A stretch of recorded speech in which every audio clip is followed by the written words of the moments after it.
Salut tout le monde, c'est Cynthia, j'espère que vous allez bien. Aujourd'hui, on se retrouve avec un tutoriel maquillage suite à la demande générale. J'avais vraiment envie de vous faire un look plus automne-hiver, quelque chose de plus glamour aussi, comme on approche doucement du temps des fêtes. Et ça donne que je suis tombée sur cette photo-là d'un look de Cara Delevingne que je trouve vraiment très beau. Vous l'avez sûrement déjà vu passer sur Pinterest vous aussi. Je trouve qu'elle a l'air d'une petite poupée là-dessus, genre c'est tellement cute, tellement féminin comme look, donc ça c'était vraiment mon inspiration. À ce stade-ci, je sais même pas encore comment je vais appeler la vidéo parce que maquillage de star Cara Delevingne, le problème c'est que Cara c'est une mannequin si jamais vous la connaissiez pas, et les mannequins ben ils portent toutes sortes de looks, donc elle a pas genre un look signature. J'aurais pu choisir parmi des milliers de looks, mais c'est vraiment celui-là que j'avais envie de faire aujourd'hui étant donné que je trouvais que c'était un bon timing avec la saison. Donc j'espère que vous trouvez ça beau comme look, honnêtement moi j'aime beaucoup, c'est quelque chose que je me ferais genre à tous les jours si j'avais le temps.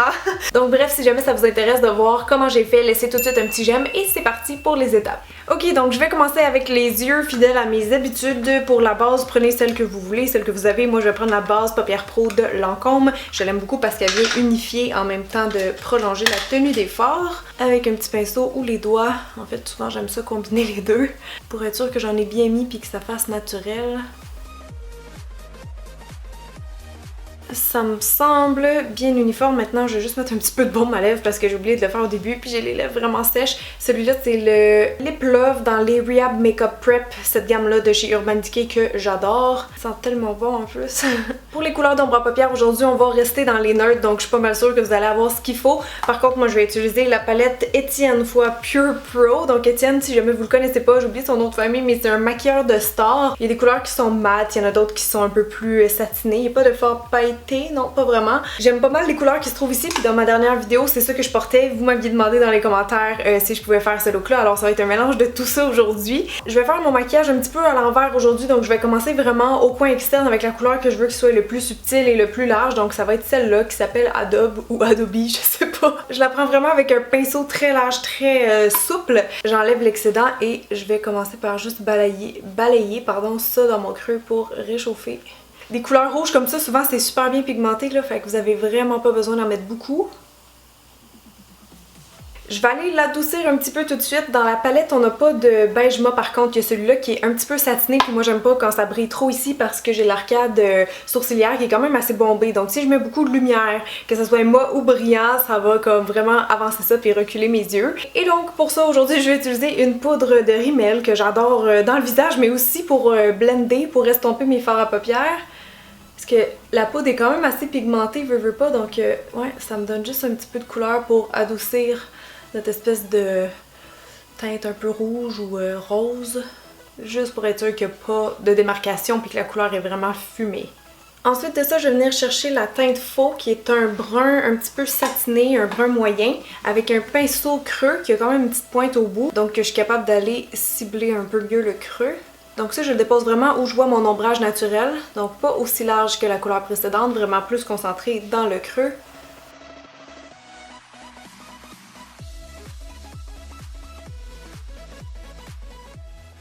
En fait, j'ai oublié de vous préciser que c'est un petit peu une interprétation personnelle parce qu'on voit absolument pas qu'est-ce qu'elle a en termes d'ombre à paupières. J'ai beau zoomer, tout ce que je vois c'est le liner et les faux cils. Je vois qu'il y a un petit peu de shadow ici en bas là au coin externe, si on va aller le faire tantôt, mais sinon en haut on voit absolument pas qu'est-ce qu'elle a, donc j'y vais de mes propres envies, tiens. Rendu à ce stade-ci, je pense que je vais aller appliquer ma couleur sur la paupière mobile. Dans ma dernière vidéo, en fait, j'avais utilisé cette couleur-là, Dreamer, qui est comme une espèce de jaune délavé, un petit peu doré, je sais pas trop comment l'expliquer, mais je trouve que ça fait un petit peu changement, tu sais, des couleurs qu'on met souvent, tu sais, les petites couleurs neutres, pâles qu'on met souvent sur la paupière mobile. Ça reste dans mon harmonie de couleurs, puis je voulais pas quelque chose de foncé à cet endroit-là, parce que mon but c'est pas de faire un smokey eye. Faut jamais oublier que quand on met des faux cils, ça rajoute beaucoup de drama, donc si vous y allez avec quelque chose de foncé derrière, il y aura pas beaucoup de contraste, puis ça va faire très sombre sur l'œil, si vous comprenez qu'est-ce que je veux dire. Pour terminer maintenant les couleurs pâles, je vais juste aller chercher un petit peu la teinte ici la plus claire de la palette que je vais appliquer au coin interne. Pour le dessous des yeux, je vais prendre très légèrement un petit peu du fard rougeâtre mat. Je vais glisser ça juste le dernier tiers de l'œil en bas. Et je tourne mon pinceau pour y aller un petit peu plus large, pour avoir quelque chose d'un peu plus fumé qu'une espèce de ligne rouge parce que là vous allez avoir l'air malade, c'est garanti! Bon là, dernière couleur que je vais utiliser, c'est celle-là ici, c'est le brun foncé mat qui s'appelle Muddy.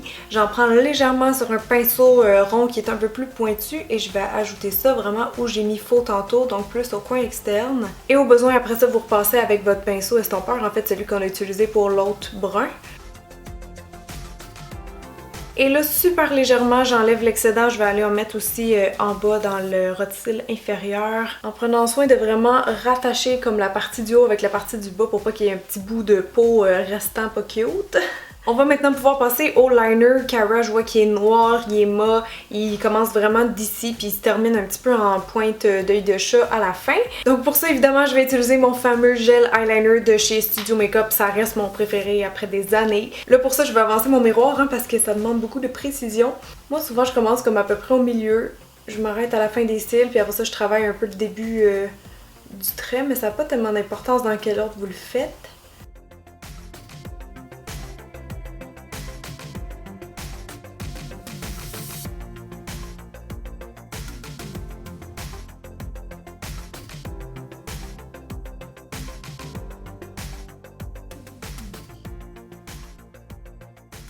Et pour vrai, je pense que je me tannerai jamais de porter du liner comme ça. Je trouve ça tellement beau. C'est genre full féminin. Bref, je vais aller recourber mes cils parce qu'après ça, je veux appliquer du mascara.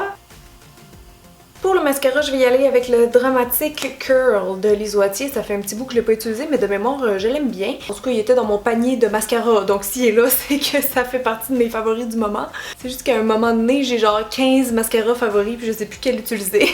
Je vais en mettre aussi un petit peu en dessous, parce que je vois qu'elle en a elle aussi. Maintenant, je vais aller coller les faux cils. J'ai pris je crois que c'est les You Complete Me de chez Velour Lashes. En fait, c'est comme une boîte spéciale, fait que c'est pas écrit dessus. Mais il me semble bien que c'est ce modèle-là. Je choisissais une frange qui est quand même assez épaisse si vous voulez faire un look comme elle. Donc, celui-là me semblait bien. Maintenant, on va s'attaquer aux sourcils de Cara. Je pense que c'est vraiment un des trucs signature, un élément clé en fait dans son look parce qu'ils sont très gros, très épais et assez foncés. Je ferai peut-être pas exactement comme elle parce que peut-être que ça va pas bien m'aller d'avoir des sourcils si épais, mais je veux définitivement que vous voyez la différence avec mes autres tutos. Mes sourcils sont assez fins et clairsemés, donc avant d'avoir un résultat comme elle, ça va prendre un petit peu de temps. En plus, je voulais les faire avec un feutre à sourcils parce que pour moi, c'est le truc le plus naturel quand vous avez un feutre à sourcils pointe pinceau. Mais je suis allée chez Sephora l'autre jour et j'ai pas du tout trouvé ce que je voulais, en fait il y en avait plus. Donc je me résigne et je vais y aller avec un crayon à sourcils. Celui-là c'est celui de Studio Makeup. Je commence par remplir tous les petits trous.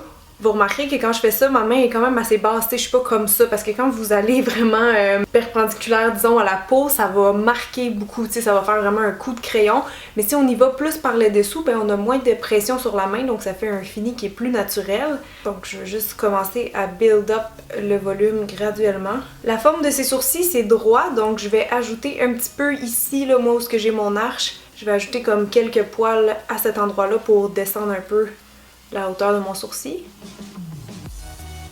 C'est quand même fou déjà la différence, hein? Là, j'ai juste déguisé mon crayon pour avoir une pointe ultra fine parce que je vais aller ajouter comme des semblants de poils. Donc là, vous avez vraiment juste à faire comme un petit coup comme ça.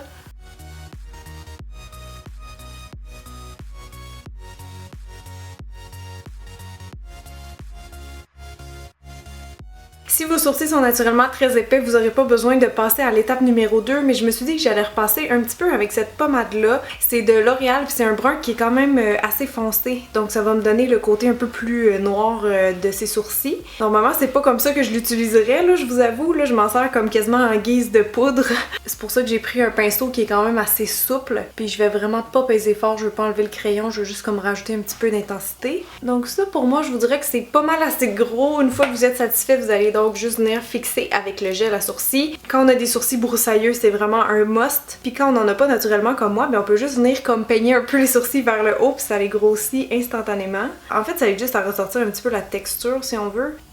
Maintenant que les sourcils sont bien placés, bien ébouriffés, si jamais il y a des chutes de fard sous les yeux, enlevez-les parce qu'on va passer maintenant au teint. Donc c'est parti pour le visage. Je commencerai pas avec une base personnellement, mais sentez-vous bien libre si jamais vous voulez en mettre une. Je vais y aller directement avec une ou deux pompes du Healthy Mix de Bourjois en fait, qui est un fond de teint anti-fatigue. Et je vais l'appliquer avec mon pinceau Looky Brush que j'aime vraiment beaucoup parce que ça sauve du temps. En passant, si jamais vous avez manqué ma dernière vidéo, on parlait d'éponge à maquillage, donc on n'a pas vraiment parlé de pinceau. Mais si vous êtes pressé le matin, là, des pinceaux comme ça, là, c'est la vie. Ça fait genre juste quelques secondes que j'applique le fond de teint puis mon bas de visage est complètement unifié, là, ça fait trop une bonne job les deux ensemble. Je mets le restant un petit peu dans mon cou parce que la teinte est un peu trop dorée pour moi en ce moment, qui a mon petit teint d'hiver. Pour le front, je vais y aller doucement là, parce que la largeur du pinceau, c'est pas mal la largeur de mon front. En fait, je pourrais juste prendre un autre pinceau, j'en ai d'autres, deux autres en plus qu'il faut que je teste, qui ont sorti des nouveaux, qui va être plus pratique pour estomper rapidement et sans dégâts. En passant, j'ai pris ce fond de teint là parce qu'il y a un finima comme la photo, mais j'ai l'impression que Cara souvent elle a vraiment un petit teint nude, donc qui brille pas, un teint tu sais très beige, bien unifié mais sans aucune brillance. Comme cachet aujourd'hui, je vais prendre la Insta Conceal and Contour de Rimmel. Je vais commencer par mettre la teinte moyenne un petit peu partout en dessous de mes yeux, comme ça, grosso modo. Et je suis très contente qu'il ait mis un petit peu d'orange parce que moi ça neutralise à la perfection mes cernes bleutées ici autour de mon nez. Pour estomper rapidement, je vais y aller avec ma petite éponge.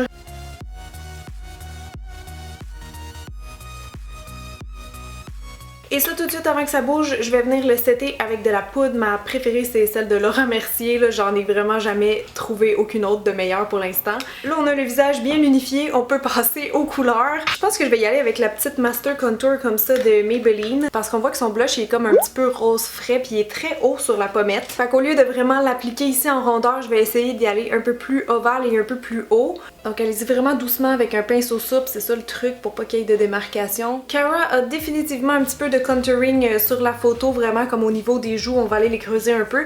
Puis on en a aussi souvent autour du nez, donc c'est pas mal ça les zones que je vais faire aussi un petit peu le front. Donc on reste dans la même palette, là j'ai juste changé de pinceau et je vais aller mettre ça dans mon creux de joue doucement. Pour le front, je commence sur les tempes, puis je viens remonter sur les côtés. Pour le nez, évidemment, je vais prendre un pinceau qui est plus petit et juste venir passer ça sur les côtés.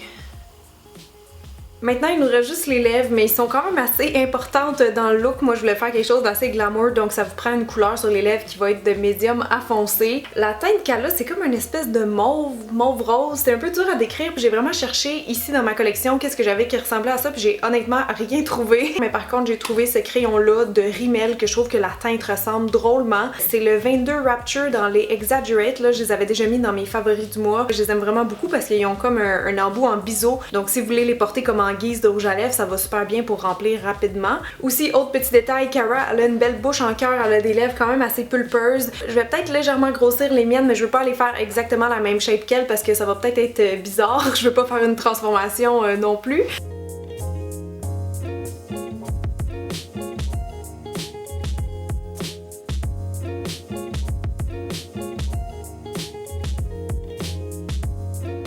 Bon, la couleur ressemble quand même, c'est juste que quand on porte du rouge à lèvres foncé, souvent il y a comme des petites démarcations, tu sais, ça fait un peu patchy. Fait que j'aimerais quand même ça venir le recouvrir avec autre chose. Peut-être essayer ce rouge à lèvres là de NYX, la couleur m'a l'air bonne, par contre il n'y a pas un finima, donc ça veut dire qu'il va falloir que je le poudre après. J'essaye de le mettre vraiment doucement, là, comme en tapotement, parce que je veux pas défaire le crayon en dessous.